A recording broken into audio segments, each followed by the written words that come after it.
I'm setting what it's going to eat in the game, whether it's going to be a carnivore, herbivore, or omnivore. I'll give it a little bit larger. I'm going to make it narrow and make it a little shorter as well. There we go. Really with these editors, what I wanted is I wanted in a few simple clicks for the average player to roughly be able to replicate what takes a Pixar artist weeks of work to do. So in about a minute, I have a fully modeled creature here. And now I might want to take it into the paint phase. Now typically, you know, in any type of computer-generated characters, it takes a texture artist maybe a couple days to paint and texture a creature like this. But we basically taught the computer to do that as well. All I have to do as the player is pick a color, and then each one of these represents a different procedural texture script that understands things like, you know, where the light's coming from, where the back is, how it should be shaded, how stripes should flow down limbs and onto parts. And so they run in a few milliseconds, you know, replacing what a texture artist would take, you know, several days to do. Now I've basically picked a base layer here. I can also overlay these things. I can say on top of that base layer, I want to do some stripes. And so these are different algorithms for different stripe patterns that are mapped to the creature. And I can kind of get to those pretty rapidly. And again, you know, in a few clicks and about a minute, you know, I've got a fully textured, fully modeled creature. Now the next phase is really the harder one, is now we have to bring this thing to life. We have to animate it. So in the test mode, the computer will analyze this creature, look at what I built, and no matter what I build, it shows me how the thing would move around the world and behave and act. How it might sound. How it fights. Play. And even have emotional reaction. That's sad. So we want the players to have just a tremendous diversity from a 3D color printer. And so they came out like that out of the printer, all colored and modeled. And it's like living in the future. It's like our having a replicator. It's really cool. Everybody should have one. We're going to pop back out here now. So these creatures you're actually going to use in the evolution game. Now there's never really been a good game about evolution because all the evolution games you have these preset paths that you can go down through evolution. There's never been truly open-ended with what you can design. So I think having an editor like this was a prerequisite for having a decent evolution game.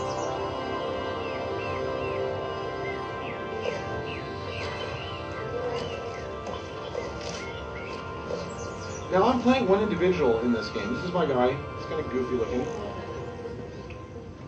And I'm controlling him directly with the mouse or keyboard. And I can control him third person or first person. And in this part of the game, what I really want to do is walk around and get some food to eat, because I can earn DNA points from that. Okay, that's not food. Let me find something like food. Oh, these look like food. Let's go for one of these little guys.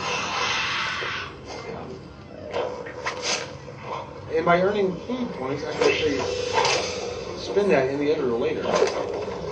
Now these guys aren't very large or strong, and you don't actually have to be. These guys are compensating by being social, so they're coming to each other's rescue. And there's so many of them, they'll probably not be able to take those out, so I need to find something else that's a little bit easier. It's probably not those guys either.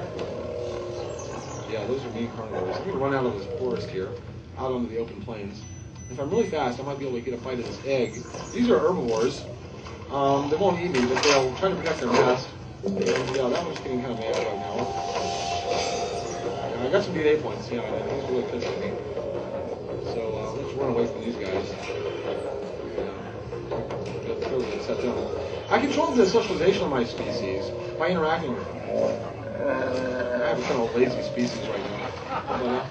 But you can try talking to them. Now, let's see what the hearts is actually ready to make. So I can click on her, or it, or whatever it is, and start the mating sequence. Now we have fully procedural mating. No two creatures will mate the same, and we have no idea how they're going to rate this at the SRB.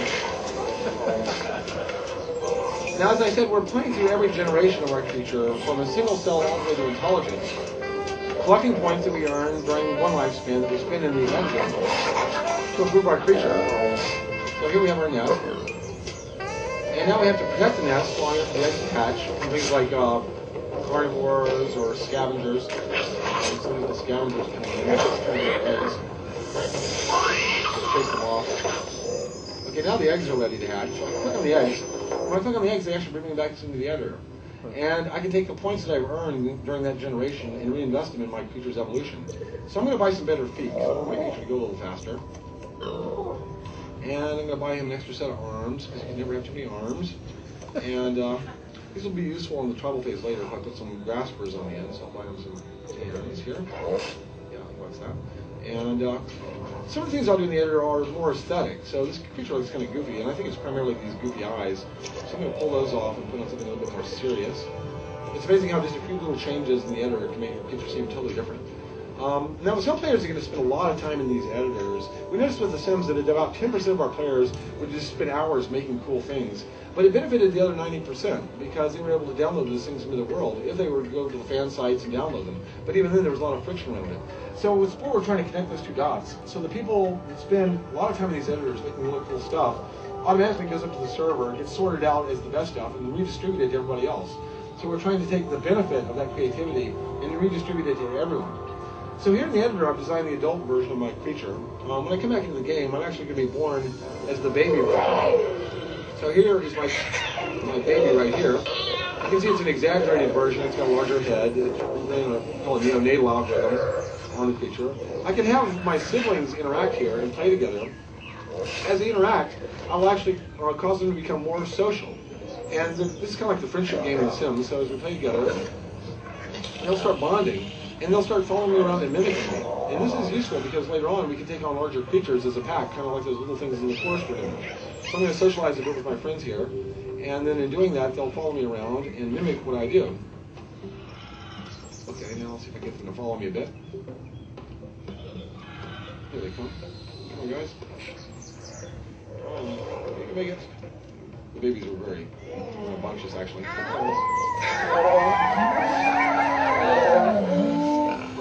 So now I might take the babies over here. Maybe we want to go annoy the neighbors. So we'll run over here. We'll run into herbivores. We can't get too close, though, because those guys will kick our butt.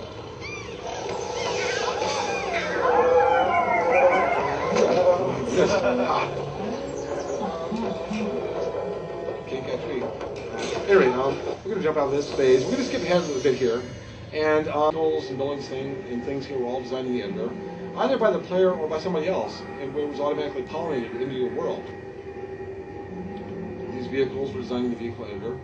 That was a very kind of traditional organic city. This is more modern industrial city. This is my capital. At this point in the game, I've actually unified the entire planet, and I'm ready to go to the next level, which is the space game. So I can open the Buy UFO catalog. Now, the program's been watching what I buy and build through the course of my gameplay, and building a model of my aesthetic, like Amazon recommendations. And now it's selecting content that other players have made that it thinks I would like stylistically. And it might be realistic, it might be cartoonish, it might be Disney, Pixar, Miyazaki, whatever. But this is what it thinks I would like. And so I can just select one of these things that another player's made. Or if I wanted to, I could go to the editor and design my own. And so now we're initiating the space age on our planet here. So we're getting blast off.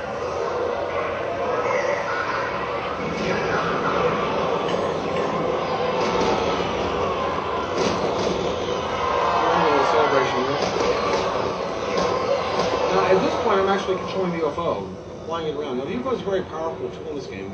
It's very mobile and has a huge number of upgrades that I can use it for later in the space game. I can browse some of the other cities that I built in the Civilization game. We have walking vehicles. These are crystalline buildings. We want a huge amount of diversity coming out of the editors that players can design. Now, one of the things I might want to use my UFO for is collecting things. I might want to start another ecosystem on another planet, and so I might want to bring some biological samples from my home planet. And I have an abduction ray I can use on my UFO to collect things off the surface.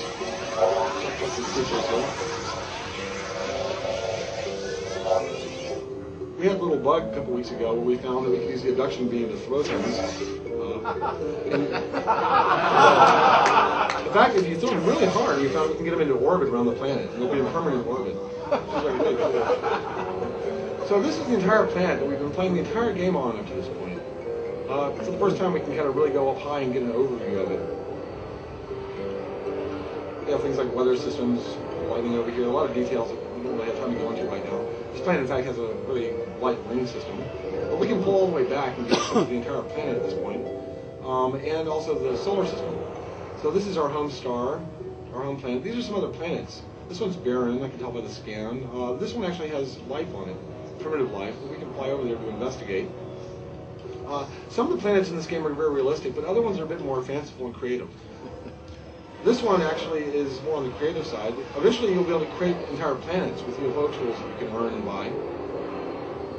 This one was actually generated by the computer, so the computer can generate some fairly elaborate ones as well. We we might want to come down to the surface of this planet and investigate the local wildlife, and maybe even try dropping some of our creatures and see how well they survive on the surface here. So I'm going to come down to the surface of this planet and maybe drop one of those creatures that I picked up.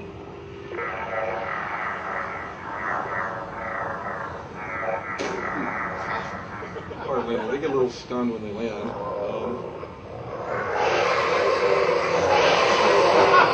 Okay, so that didn't go too well. I can scan these things in my database. We keep a running database of all the content that you encounter in the game, and it's something we call a Sporepedia. And the metaphor for that is trading cards. So every piece of content has a trading card automatically made for it. This is my home star with its stats. It's hyperlinked to the planets around it. This is my home planet. This is the planet we're on with its stats. It's hyperlinked to all the creatures I've discovered on this planet so far. And they have stats as well. In fact, we're going to be designing card games based around this, so I can print these cards out and actually play a card game with it, and use the in-game editors to design custom cards and custom decks. It also keeps track of the creator. So this is the person that created that piece of content. She might be a friend of mine or whatever, but I can bookmark her and have my friend's content automatically populate my universe.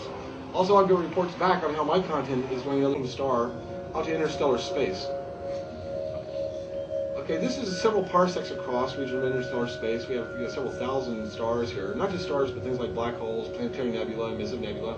All the things you might see in Hubble space images are in here. You can visit them. They have interactions you can do with them. We're going to fly to a nearby star. One of the things we want to do is look for worlds to colonize. If we can build colonies, we can start earning economic output from those colonies. So I want to look for kind of good real estate here. This planet is probably not too great. It's too close to that star. It's very hot. This is more realistic than the last one. In fact, this planet is very much like the early Earth was about 4 billion years ago. Kind of a hot molten rock. But we'll investigate it anyway.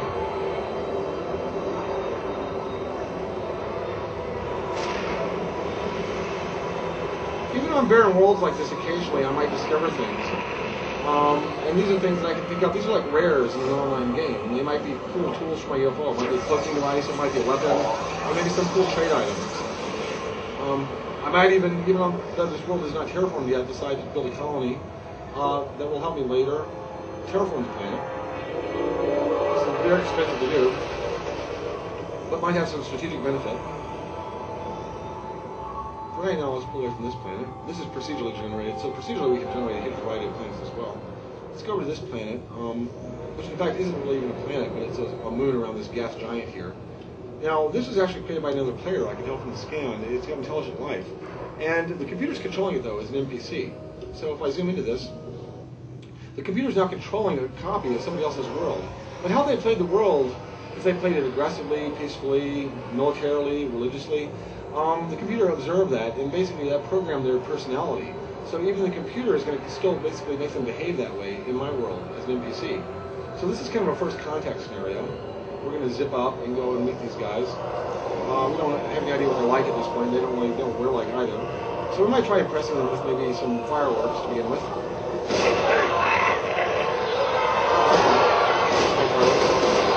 Now the relationships in this game can go a lot of different directions. We might end up being economic trading partners, or we might end up forming an alliance or a federation together over time.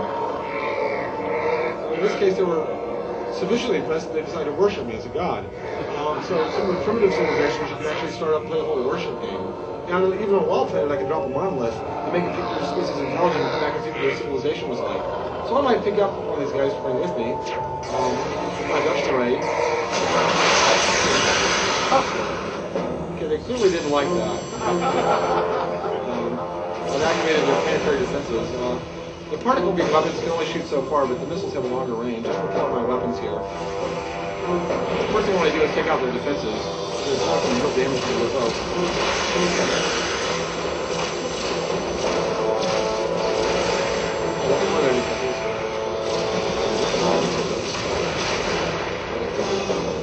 One left.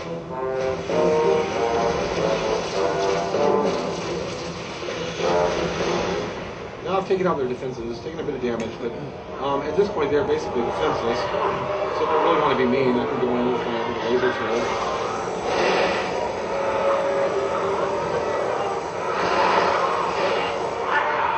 We've actually found the terraforming tools to be very effective as well. I can drop some ice comets and basically make the whole planet an ocean planet, and there's no evidence left. But that was probably a bad idea, so things like this have repercussions in the game. I don't know how powerful this race actually is.